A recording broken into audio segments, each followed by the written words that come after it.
Okay? C'est un homme que j'estime beaucoup. Je sais il travaille pour l'ONU. C'est quelqu'un que j'admire beaucoup. Puis tantôt, c'était vraiment à la blague que je faisais, que j'ai ri de lui. Je l'aime vraiment beaucoup. Parce qu'évidemment, glorifier Dieu, louer Dieu, c'est faire des louanges. Mais, bon. Donc, j'ai une question pour vous ce matin. Une question qu'on m'a souvent posée depuis que je suis chrétien. Une question que je n'aimais pas. Pourquoi vous êtes venu ce matin? Hein? Moi, je suis venu parce que je viens à l'église, là, parce que c'est plate. Hein?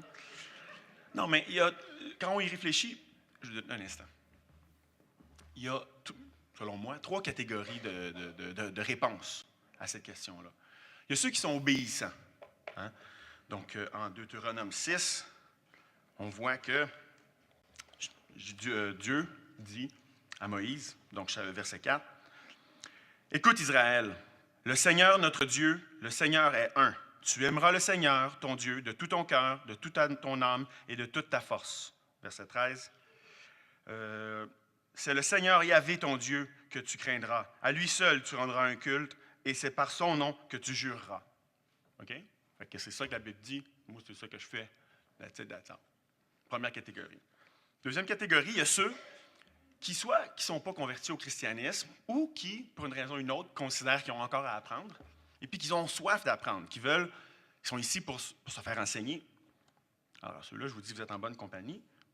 Au chapitre 119 du livre des Psaumes, verset 97, on lit « Combien j'aime ta loi, je la médite sans cesse. Ton commandement me rend plus sage que mes ennemis, car je l'ai toujours avec moi. » Écoutez ça. « J'ai plus de bon sens que tous mes maîtres, car ce sont tes préceptes que je médite. J'ai plus d'intelligence que les vieillards, car je garde tes directives. » Hein? Donc, ceux qui viennent ici parce qu'ils veulent apprendre, bravo. Il y a aussi des gens qui vont venir ici parce qu'ils ont envie de louer Dieu, d'adorer Dieu. Puis, et puis, je vais être honnête avec vous, moi, c'est une catégorie de personnes que longtemps, moi, je ne comprenais pas ça. Pour moi, la louange, là, c'était le bout long et plate du service. Le bout avec les chansons tranquilles. Là, pourquoi quelqu'un voudrait louer ou adorer Dieu? Adorer Dieu et louer Dieu, qu'est-ce que ça veut dire? Hein? En intro, notre frère Kevin m'a volé mon punch. Mais c'est quand même une question valable. Ça veut dire quoi, louer Dieu, adorer Dieu? Tu sais, OK, on peut dire ce que je pense que ça veut dire. Mais qu'est-ce que ça veut dire vraiment dans la Bible, dans le dictionnaire? C'est quoi le concept? Puis pourquoi on fait ça? Mais non, si on sait ce que ça veut dire, pourquoi est-ce qu'on loue Dieu? Puis qu'est-ce que ça donne de louer Dieu? Donc ça va être mes 3 points aujourd'hui. Premièrement, on va aller avec des définitions. Je voulais faire un point de 20 minutes juste sur les définitions. J'ai regardé toutes les versions grecques et tout, hébreuses et tout. Mais là, je vous le dis, là, je regarde l'heure, puis il faut vraiment que je cours comme un malade. Fait que je vais y aller rapidement. Okay? Donc, le verbe adorer en hébreu et en grec, ça veut dire exactement la même chose. Je veux juste mentionner qu'il y a plusieurs mots, mais ceux qui sont le plus souvent utilisés dans la Bible, OK? Comme je vous dis. Donc, les deux veulent dire se prosterner. Se prosterner. Donc, se prosterner devant Dieu. Hein? Bon. Donc, ça veut dire rencontrer Dieu.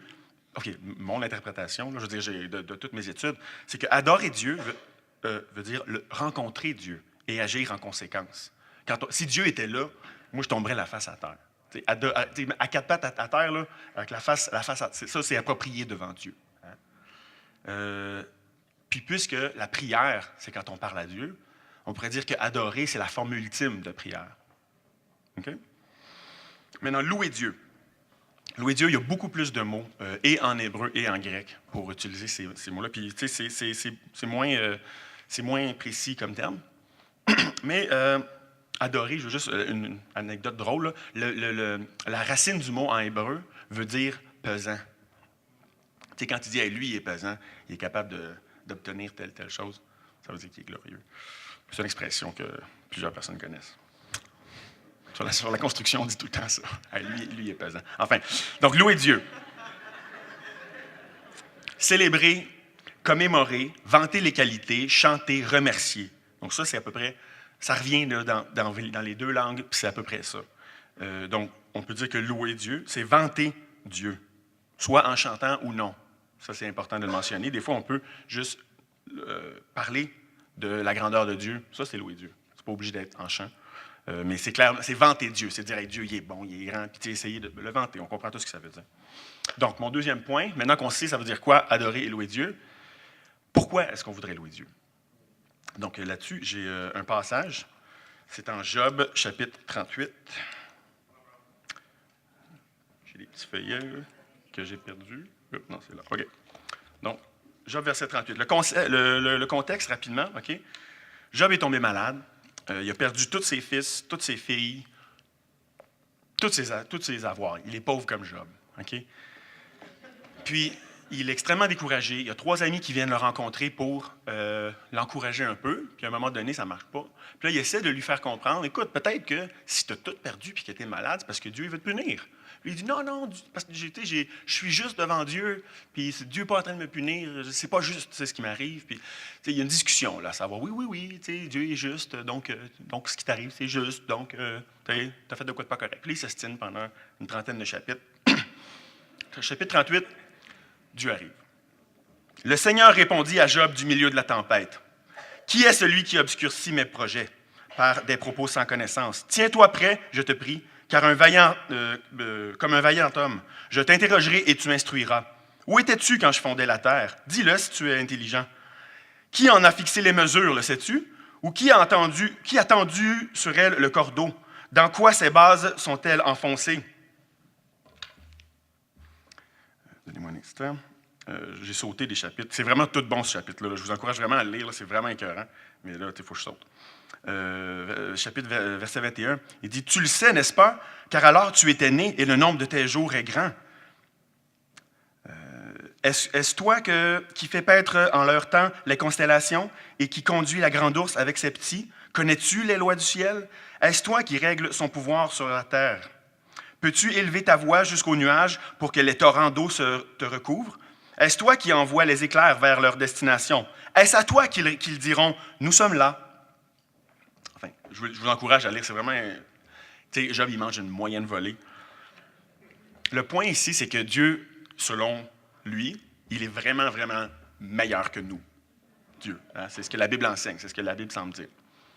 Maintenant, juste pour voir nous en tant qu'humanité, où est-ce qu'on en est rendu, c'est pour ça être capable de se comparer à Dieu, je me suis dit que j'allais chercher certains accomplissements qui pourraient rayonner la gloire des humains. Puis je pense que certains d'entre vous allaient être surpris. Je vais commencer. Je regardais des vidéos sur YouTube, OK? Puis je t'abonnais à un channel de mathématiques. Puis il expliquait que si on prend 1, plus 2, plus 3, plus 4, plus 5, plus 6, plus 7, puis on continue comme ça, puis on tend vers l'infini. Puis on continue tout le temps. Le résultat de cette équation-là, c'est moins 1/12. OK? C'est pas moi qui crois des niaiseries, je ne vous dis pas des niaiseries, c'est des mathématiques pures, c'est la science, c'est l'humanité. Là. Nous, on comprend ça, ça va bien. Okay? Donc, 1 plus 2 plus 3 plus 4 plus 5 jusqu'à l'infini, là, ça, c'est égal à moins 1/12. Okay? L'humanité, on est rendu là, ça va bien. Okay? On a modifié génétiquement des vers à soie pour qu'ils produisent de la soie qui est, pour le même poids, plus solide que l'acier. Ça, c'est intéressant quand même. Il y a des automobiles autoconduites, donc des automobiles sans conducteur, qui sont légales au Nevada, en Floride et en Californie. Elles cumulent 300 000 heures de conduite, et puis elles ont eu seulement 2 accidents. Les 2 fois, c'était quand elles étaient conduites par quelqu'un.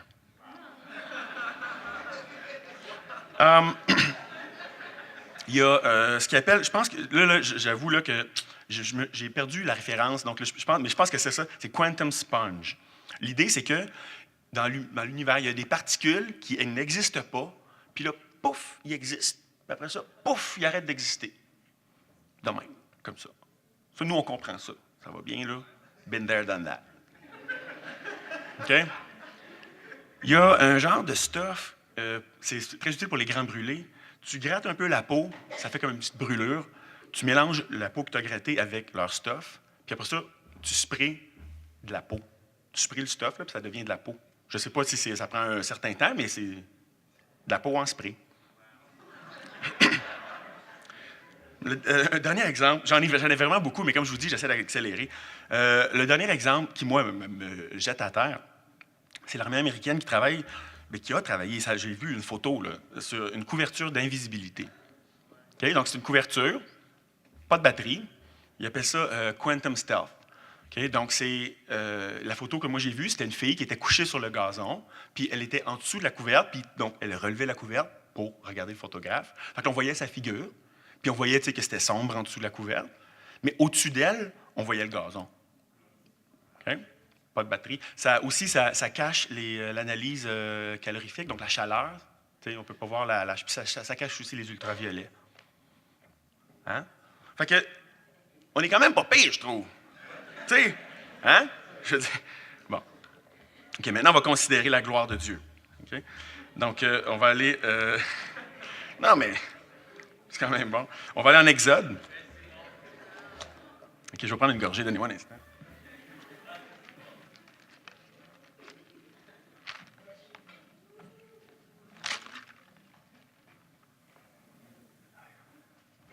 Donc, Exode 33, verset 18. Donc, le contexte, c'est que les Juifs sont sortis d'Égypte, ils marchent dans le désert, ils arrivent au mont Sinaï. Dieu arrive sur le mont Sinaï, la montagne pogne en feu, le peuple a peur. Dieu dit à Moïse, « Ah ouais, ici. » Donc, le Moïse, il monte. Là, ils font ce qu'ils ont à faire, les tablettes. Là, à un moment donné, Moïse, il dit, verset 18, « Alors Moïse dit, « Fais-moi voir ta gloire, je t'en prie. » Il, Dieu, répondit, « Je ferai passer devant toi toute ma bonté, et je proclamerai devant toi le nom du Seigneur Yahvé. Je ferai grâce à qui je ferai grâce, et j'aurai compassion de qui j'aurai compassion. » Il ajouta, « Tu ne pourras pas voir ma face, car l'être humain ne peut me voir et vivre. » Le Seigneur dit, « Voici un lieu près de moi, tu te tiendras sur le rocher. Quand ma gloire passera, je te mettrai dans un creux du rocher, et je te couvrirai de ma main jusqu'à ce que je sois passé. Puis, je retirerai ma main, et tu me verras par derrière, mais ma face ne pourra pas être vue. » Okay? Donc, Moïse a vu le dos de Dieu. Ça semble ridicule, mais c'est quand même fou, là. Donc, plus tard dans l'histoire, Moïse redescend avec les deux tablettes, puis sa face rayonnait. Les gens le voyaient, là, je ne sais pas à quoi ça ressemble, une face qui rayonne, là, mais sa face rayonnait. Les gens avaient un peu peur de lui. Il a fallu qu'il se mette pendant je ne sais pas combien de temps, mais il fallait qu'il se mette un voile. Parce que les gens étaient éblouis, sa face rayonnait, parce qu'il avait vu Dieu. Okay? Donc, on voit, ça nous donne une idée de la gloire de Dieu, mais j'aimerais essayer d'étirer notre imagination, notre esprit ce matin. On va aller en Ézéchiel. Okay. Là, j'ai échappé mes notes. Puis, je vais lire la version du Sommeur, pas parce que ça enseigne quelque chose de différent, mais simplement parce que j'aime mieux le phraser. Ah non, c'est pas le Sommeur, mais enfin, c'est une version où est-ce que le français est un peu plus courant, parce qu'il y a des mots là-dedans qui sont un peu difficiles. Donc, c'est Ézéchiel, premier chapitre, verset 3. Bon. C'était la 5e année de la déportation du roi Joachim. Là, dans le pays des Babyloniens, au bord du Kébar, le Seigneur m'a parlé et sa puissance m'a saisi. Voici ce que j'ai vu. Un vent violent vient du nord. Il amène un gros nuage entouré de lumière. Des éclairs sortent de tous côtés. Son centre est en flammes. Il brille comme de l'or rougi au feu. Au milieu, on dirait 4 êtres vivants. Ils ressemblent à des hommes. Chacun a 4 visages et 4 ailes. Leurs jambes sont droites. Leurs pieds ressemblent aux sabots d'un veau et ils brillent comme du bronze poli. Sous chaque aile, il y a une main humaine.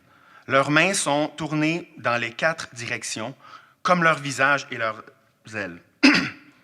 Les bouts de leurs ailes se touchent. Chacun avance droit devant soi sans se tourner. Chaque être a 4 visages. Un visage humain devant, un visage de lion à droite, un visage de taureau à gauche et un visage d'aigle derrière. 2 de leurs ailes sont étendues vers le haut et elles se joignent. Les 2 autres ailes couvrent leur corps. Chacun avance droit devant soi. Ils vont là où ils veulent sans se retourner. entre les êtres vivants, on aperçoit quelque chose qui ressemble à des braises dans le feu. C'est comme des torches qui bougent sans arrêt. Le feu brille et des éclairs en jaillissent. Les êtres vivants vont et viennent aussi vite que les éclairs. Je les regarde et je vois une roue à terre, à côté de chaque être vivant. Ces roues brillent comme une pierre précieuse. Elles ont toutes la même forme. Elles fonctionnent comme si une roue se retrouvait au milieu d'une autre. Elles peuvent avancer dans les 4 directions sans tourner sur elles-mêmes. Elles forment un cercle immense qui fait peur et elles sont couvertes de points brillants autour. Quand les êtres avancent, les roues avancent à côté d'eux. Quand ils s'élèvent au-dessus de la terre, elles s'élèvent aussi. Ils vont là où ils veulent et les roues avancent en même temps qu'eux. En effet, la volonté des êtres fait marcher les roues. Quand ils avancent, elles avancent. Quand ils s'arrêtent, elles s'arrêtent. Quand ils s'élèvent au-dessus de la terre, les roues s'élèvent aussi. En effet, la volonté des êtres fait marcher les roues. Au-dessus des têtes des êtres vivants, il y a quelque chose qui ressemble à un toit aussi brillant que le cristal. Sous ce toit, chaque être a 2 ailes dressées l'une vers l'autre. Les 2 autres ailes couvrent son corps. J'entends le bruit de leurs ailes quand ils avancent. Ce bruit ressemble à un grondement de la mer, au tonnerre, à la voix du Tout-Puissant ou au bruit d'une armée nombreuse. Quand les êtres vivants s'arrêtent, ils replient leurs ailes. Au-dessus du toit qui domine leur tête, on entend aussi un bruit. Là, on voit une pierre de saphir qui a la forme d'un siège de roi. Sur cette sorte de siège, tout en haut, il y a une forme qui ressemble à un être humain. Je vois cette forme briller comme du métal poli. Elle paraît entourée de feu. Au-dessus et au-dessous de ce qui ressemble à sa taille, je vois quelque chose comme du feu qui éclaire de tous côtés. La lumière qui l'entoure ressemble à celle de l'arc-en-ciel qui brille dans les nuages un jour de pluie. C'est le reflet de la gloire du Seigneur. J'ai vu tout cela et je me suis mis à genoux, le front contre le sol. Alors j'ai entendu quelqu'un qui me parlait. Wow. Alors juste en passant, je ne sais pas pour vous, mais moi, dans la version que j'étudiais, ça disait « Aussitôt que j'ai vu ça, je me suis mis la face contre terre ». Pour quelqu'un qui s'est mis la face contre terre aussitôt, il a quand même été capable d'en voir pas pire. C'est quand même...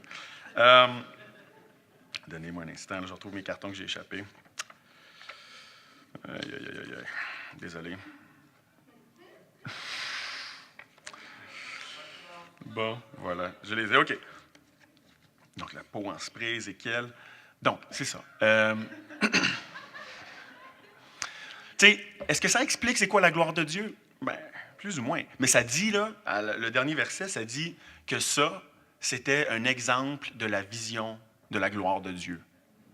Tu sais, enfin, moi, je trouve ça vraiment incroyable. Mais pour répondre à la question, pourquoi est-ce qu'on loue Dieu? Il y a 2 genres de personnes qui veulent louer, qui louent Dieu. Il y a ceux qui louent Dieu parce qu'ils ont envie de louer Dieu, parce qu'ils sont reconnaissants, parce qu'ils ont une réaction de gratitude. Exemple, en Luc 13, Jésus, plus spécifiquement, guérit une femme qui avait de la misère à se relever. Donc, aussitôt qu'il la guérit, elle se redresse puis elle se met à louer Dieu.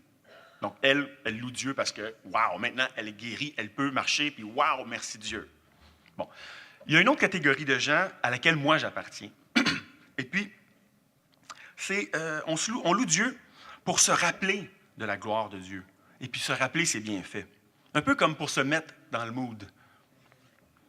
Je vous donne un exemple. Tantôt, je vous parlais que quand j'étais plus jeune disciple, puis même jusqu'à relativement récemment, le dimanche, j'aimais pas ça tant que ça, parce que la louange, je trouvais ça long puis plate. Puis, bon, ça venait pas me chercher, j'aimais pas ça. Donc, à l'époque où je vous parle, je travaillais une job d'été à la Molson, de nuit. Alors, je me réveille le dimanche matin à 3 heures le matin, parce que, là, je suis un peu à l'envers de tout le monde. Je m'endors plus, puis là, je ne sais pas quoi faire, alors je me dis, bon, je vais préparer pour aller à l'église. Fait que là, je repasse ma chemise, repasse mes pantalons, cire mes souliers, prends une douche, là, me mets sur mon 36. Puis là, il est 3h30. Fait que là, je me suis dit, moi, je restais dans le coin, dans Rosemont, pas loin du métro Rosemont, puis je connaissais un café ouvert 24 heures dans Outremont. Fait que je me dis, tiens, je vais me rendre. Fait que je me rends tranquillement. Puis là, ben, c'est l'été, hein, donc le soleil est déjà debout. Non, le soleil se lève vers 4 heures. Donc, tranquillement, là, en sortant, le soleil se lève. Puis là, comme ça, je me souvenais qu'à l'église, il y avait quelqu'un qui avait parlé du psaume 119 que j'avais jamais lu. Alors, je me dis, bon, je vais commencer à lire le psaume 119. Puis là, je me rends. C'est à peu près une demi-heure de marche. Fait que là, je commence à lire le psaume. Je commande mon déjeuner. Je lis en même temps que je prends mon déjeuner. Je reste assis un peu, je continue à lire. Je me lève, je marche dans Outremont, je continue de lire le psaume 119. C'est un long psaume. Je finis par finir le psaume 119. Puis là, je suis assis dans un parc. Tranquillement, les gens commencent à sortir de chez eux parce qu'il doit être à peu près, là, je sais pas, 7-8 heures. T'sais. Puis là, j'étais en feu. J'ai prié Dieu. J'étais vraiment incroyablement en feu. Je marche jusque chez nous. Mes colocataires se lèvent. Fait que, allô les gars. Hein. Je me rends à l'église. Puis là, ben, j'arrive parmi les premiers. J'aide avec les chaises. J'aide avec tout. T'sais.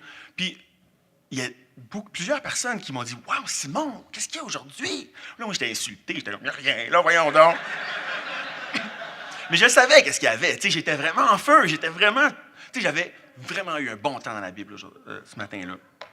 Puis pareillement, aujourd'hui, je dirige avec ma femme le ministère des chants.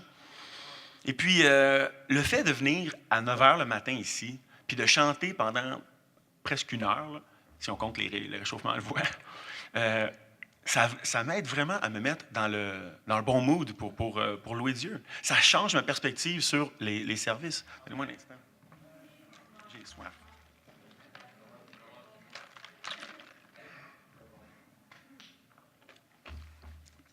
Donc, oui, ça change vraiment ma perspective sur venir à l'Église. Puis, je dirais que j'ai cherché vraiment plein d'analogies. J'en avais trouvé une que je ne peux pas vraiment vous partager, mais j'en ai trouvé une autre que je peux. Ceux qui veulent savoir c'est quoi la première, viendrez me voir. Louer Dieu, là, c'est comme se lever le matin pour aller voir le lever du soleil. OK? Donc, c'est tôt, puis c'est poche. Non, c'est poche. Ça fait mal se lever le matin. T'sais. Mais ceux qui n'ont jamais vu le lever du soleil, vous ne savez pas de quoi je parle. Moi, j'ai un chien que je marche, puis à l'automne, le soleil se lève tard, fait que je vois ça le lever du soleil. Et puis je vous le dis que je me trouve épais d'être autant en extase devant ce spectacle-là à chaque fois. C'est sûr que des fois, c'est gris, puis bon, c'est moche, mais quand on voit le soleil, c'est tellement beau. Puis je me trouve nono, je suis comme, oui, non, c'est la même affaire qu'hier, tu sais. Mais c'est tellement beau, tu sais. Puis se lever le matin pour aller faire ça, pour moi, c'est un peu comme la louange au début du service. Ça me tente pas de chanter, mais tu sais, bon, j'étais avec mes frères et sœurs, puis là, tu chantes, puis puis à force de chanter, tu finis par être dedans, tu sais. Il y a quelqu'un qui partageait qu'il y a des frères et sœurs en Afrique qui ont des services de 4 heures, qui ont 2 h 30 de louange. Moi, je vous le dis, si on faisait 2 h 30 de louange ici, là, tout le monde serait en feu. Tu sais, c'est sûr, là. Donc, qu'est-ce que ça donne, louer Dieu? Mais non, c'est pourquoi on le fait. Qu'est-ce que ça donne? Mais, clairement, je vous pose la question, qui bénéficie des louanges? Est-ce que c'est Dieu? Est-ce que c'est les anges? Hein, j'ai un passage que je vais aller vite. Là. J'ai un passage où est-ce qu'il y a des anges qui sont à l'intérieur de la gloire de Dieu, genre, puis ils se crient l'un à l'autre, Saint, Saint, Saint, comme des, tu sais, là, toute la journée. Eux autres, je pense qu'ils n'ont pas besoin de nos louanges. Je pense qu'ils comprennent là, qu'est-ce qui se passe. C'est nous, clairement, qui avons besoin. C'est nous qui sommes les bénéficiaires de la louange, de nos louanges de Dieu. Dernier exemple. Si on va, pas ensemble, mais peut-être, voir un spectacle, un groupe de musique qu'on aime bien, qu'on aime depuis une couple d'années, puis ils viennent à Montréal, fait qu'on les aime. Fait qu'on va on prend des billets, on achète les billets. Puis là, il y a un nouvel album, évidemment, c'est pour ça qu'ils font une tournée. Puis là, on se dit, tiens, je vais acheter le nouvel album. Comme ça, tu sais, quand je vais aller au spectacle, ben, je vais connaître les nouvelles chansons, puis tu sais, je vais être un peu plus dedans. Ça va être le fun, tu sais. Bon. Mais les gens du groupe, pensez-vous qu'ils l'ont entendu, l'album? Okay? Pensez-vous qu'ils ne connaissent pas par cœur leur tune? Je veux dire, évidemment, c'est une question qui ne se pose même pas. C'est eux qui l'ont enregistré. Ils les connaissent ad nauseam, leurs chansons. Mais nous, là, puis quand je dis nous, je ne dis pas moi puis ma femme ou moi puis le quatuor. Non, vous autres, là, tout le monde ici, puis moi, dans cette analogie-là, on est le groupe de musique. On n'est pas le monde qui va à l'église pour regarder un spectacle. On est ceux qui vont faire le spectacle. C'est nous qui faisons le spectacle à Dieu. C'est nous qui chantons les louanges de Dieu. C'est pas moi qui chante les louanges de Dieu, puis vous qui venez vous asseoir sur votre steak. Tu sais, c'est nous autres ensemble qui louons Dieu. Puis les bénéficiaires, c'est nous, puis ceux qui nous entendent. Puis, je vous rappelle que louer Dieu, ça veut dire vanter Dieu. Hein? Donc si, par exemple, j'aime bien un produit, disons une bière, genre cette bière-là, c'est la meilleure, elle est super désaltérante, elle est bonne, tiède, chaude, froide, elle est bonne tout le temps, tu sais, je la vends, elle est bonne, mais à la fin de mon discours, vous allez penser de cette bière-là mieux que vous pensiez au début de mon discours. Vous allez penser que la bière, au début, vous dites, bon, c'est une bière ordinaire, puis là, à la fin, vous allez, oh non, c'est la meilleure bière au monde parce que je l'ai vantée. Mais on prétend louer Dieu. Ça veut dire que ceux qui nous entendent, genre les invités, les anges, Dieu, bien, quand ils nous entendent, après notre service, tu sais, Dieu, il se fait comme, ah, tabarouette, c'est vrai que je suis pas pire. Tu sais, non, c'est ridicule comme. Mais je veux dire, pensez-y, là. On prétend louer Dieu. On prétend que nous, là, on va rendre Dieu, pas le rendre littéralement, mais oui, on va, aux yeux de ceux qui nous écoutent, on va le rendre plus grand que ce qu'il est. C'est tout un contrat, ça, frères et sœurs. Puis on le fait à chaque semaine. Tu sais, fait que si on réussit à chaque semaine, ça veut dire que c'est de plus en plus difficile à chaque semaine. Clairement, on l'oublie, mais je veux dire, si on réfléchit au mot louange, ça veut dire qu'on vante Dieu. Puis si on vante Dieu puis que ça marche, ça veut dire que ceux qui sortent, ils sont vraiment, oh wow, c'est vrai, j'avais oublié que Dieu est vraiment bon. Puis là-dessus, je voudrais juste vous donner un défi concret. Moi, je suis à 1000% certain qu'il n'y a personne ici, je n'ai pas fait le tour, là, mais je suis certain qu'il n'y a personne ici qui commence à travailler après 10h30 la semaine. Ça se peut pas, des jobs. Si ça se peut, là, dites-moi-les, puis tu sais, là. Bon, OK, il y en a peut-être, mais je veux dire, d'habitude, tu sais, là, quand 98% des cas, le plus tard, c'est 9h qu'on commence la job. Hein? Tu sais, puis, je vais vous lire un passage en Romains 11. Romains 12, verset 1.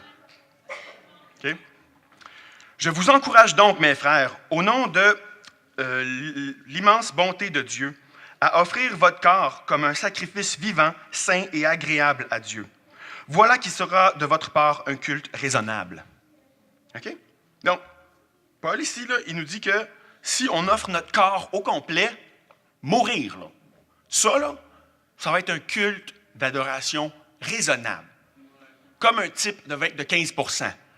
Tu sais, tu as payé ton repas de 10$, tu mets 1,50$ de type, c'est raisonnable. Tu n'es pas cheap, puis tu n'es pas généreux, tu es correct. Ça, là, si tu donnes ton corps pour adorer Dieu, c'est correct. Tu n'es pas généreux, mais tu n'es pas cheap. C'est ça que la Bible enseigne, frères et sœurs. Fait que je vous le dis, là, qui prétend être un disciple de Jésus? Moi, je suis prêt à mourir pour Jésus, tu sais, là, à chaque moment. Sauf que là, wow, tu sais, arriver à l'église 1h30 plus tard que ma job, wow. Tu sais, là, wow, moi, j'arrive à 45. Non, mais la moitié d'entre vous, c'est le cas, là, aujourd'hui. Je veux dire, aujourd'hui, on a changé d'heure, fait que, mais je veux dire, c'est quand même ça. Tu sais, on dit, ah oui, moi, je suis prêt à mourir pour Dieu. Mais là, tu sais, j'arriverai pas plus tôt à l'église que j'arrive à job, quand même. Tu sais, là, faut pas pousser. C'est sûr que les portes ici n'ouvrent pas avant 9h. Fait que si vous travaillez à 7h, ben, tu sais, arrivez pas à 7h. Mais le point, c'est quand même que, tu sais, si on met les choses en perspective, là, on est slackeux en tabarouette. C'est pas sérieux, là. On n'est pas des disciples qui avec notre prêts à mourir pour Christ. On n'est pas capable de se lever le dimanche. On parle, là, de se lever le dimanche matin puis arriver à l'église en avance pour louer Dieu. Tu sais? Puis, mais clairement, moi-même, là, encore aujourd'hui, là, je me suis levé à 8h. Je veux dire, ça, bon, là, j'ai préparé mon message un peu tard. On a tous des excuses. Là. Les excuses comme des oreilles, on en a toutes deux. Puis, mais tu sais, la vérité, c'est que devant Dieu, là, quand ça va être le jour du jugement dernier, tu vas te dire, ah ouais, mais j'ai 2 excuses. Il va dire, OK, mais va-t'en que tes 2 excuses en enfer. Non, c'est ça la vérité, frères et sœurs. Tu sais, il faut considérer nos priorités. C'est quoi la priorité? si la priorité, c'est que nous, on se rappelle c'est quoi la gloire de Dieu, parce qu'on se le cachera pas, là. La vie chrétienne, hein, dans Philippiens 3, ça enseigne que la vie chrétienne est une course. Mais ce n'est pas un 100 mètres, c'est un marathon. Puis à un moment donné, tu sais, on perd de vue l'objectif. On perd, tu sais, c'est quoi le prix à la fin de la course. Puis c'est pour ça qu'on vient ici se le rappeler. Pour se rappeler, ah oui, OK, la gloire de Dieu, ça, c'est le prix à la fin de la course. Puis se garder les uns les autres fidèles, tu sais. Fait que je vous invite à venir en avance à l'Église pour chanter avec nous le quatuor. Si ce n'est pas possible, je vous encourage à chanter dans vos temps de louange personnels. Les temps de louange, pour ceux qui ne savent pas de quoi je parle, c'est des quiet time, des temps tranquilles. C'est le gars dans Larry Reid qui avait réalisé ça, que c'est no dire quiet time, que c'est un temps de louange qu'on a. Fait que dans vos temps de louange, chantez. Puis si vous ne savez pas comment chanter parce que vous êtes insécure, ben écoutez les clips que moi et Alison on met en ligne, puis apprenez les chansons. T'sais. Mais je vous encourage à inclure le chant dans votre vie, à venir en avance à l'Église pour bénéficier de la communion fraternelle, pour bénéficier des chants et puis pour louer Dieu. Merci.